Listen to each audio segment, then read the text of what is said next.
નમસ્કાર. ચાલો આજે એક સવાલ પર વિચાર કરીએ. શું કેટલાક સંબંધો એવા હોય છે જે આપણું ભાગ્ય પહેલેથી જ નક્કી કરી દે છે? એવા અતૂટ બંધનો જે સમય, સંજોગો કે અંતર કશાની પરવા નથી કરતા. આજે આપણે એક એવી જ કહાણી સાંભળવા જઈ રહ્યા છીએ જે ખરેખર હૃદયને સ્પર્શી જાય.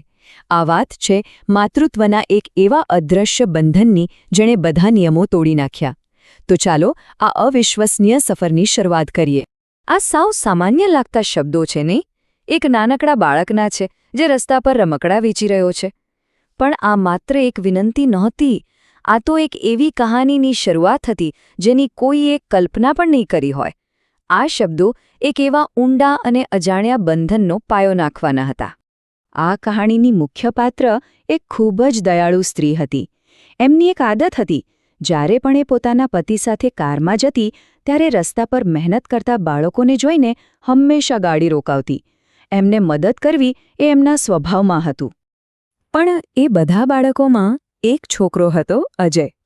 ખબર નહીં કેમ પણ એ સ્ત્રીને એના પ્રત્યે એક અલગ જ ખેંચાણ, એક અજીબ લગાવ મહેસૂસ થતો.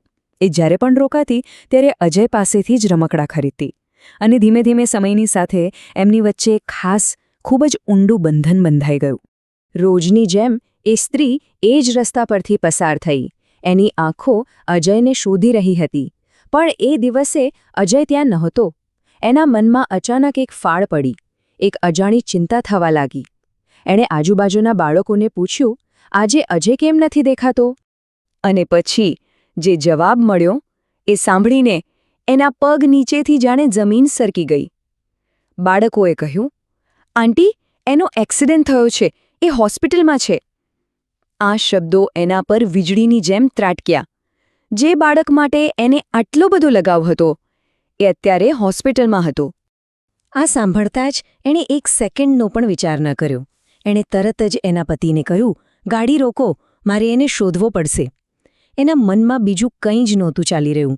બસ કોઈ પણ ભોગે અજય સુધી પહોંચવું હતું.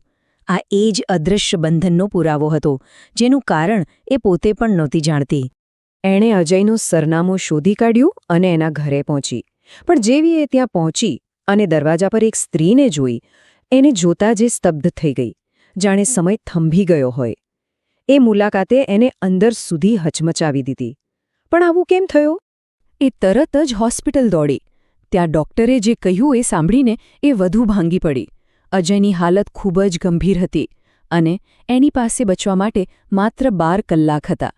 એ 12 કલાક એ સ્ત્રી માટે 12 યુગ જેવા હતા.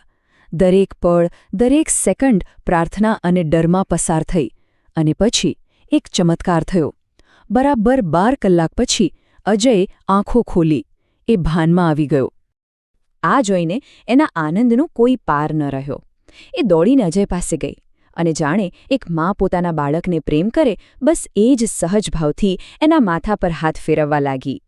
એક ક્ષણે એને એવું જ લાગ્યું કે આ કોઈ બીજું નહીં પણ એનો પોતાનો જ દીકરો છે.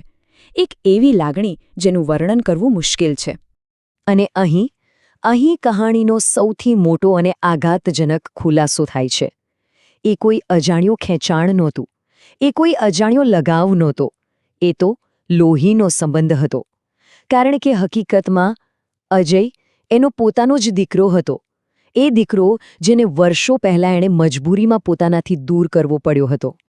પણ આ બધું થયું કેવી રીતે? તો વાત એમ હતી કે વર્ષો પહેલાં એના પહેલા પતિનું અવસાન થયું. ત્યારે એની સાસુએ જ એને સમજાવી હતી કે એ બીજા લગ્ન કરી લે, પણ એક શરત હતી કે દીકરા અજયને એ પોતાની પાસે જ રાખીને ઉછેરશે.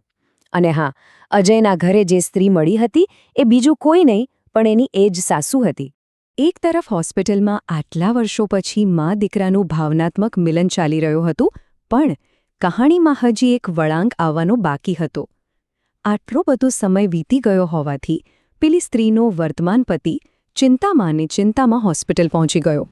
અને જ્યારે એના પતિને આખી હકીકતની ખબર પડી ત્યારે એને લાગ્યું કે એની સાથે છેતરપિંડી થઈ છે, દગો થયો છે. એણે ગુસ્સામાં કહ્યું, તે મારી સાથે દગો કર્યો છે.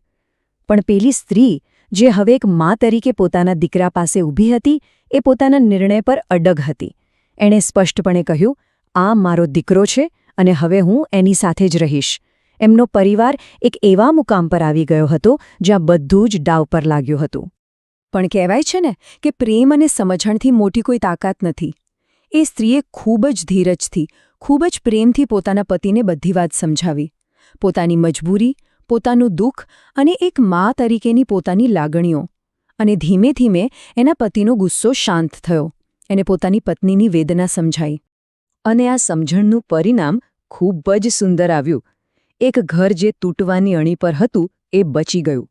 એટલું જ નહીં, પણ એક નવા સભ્યના આવવાથી એ પરિવાર પહેલાં કરતાં પણ વધુ મજબૂત અને સંપૂર્ણ બની ગયો.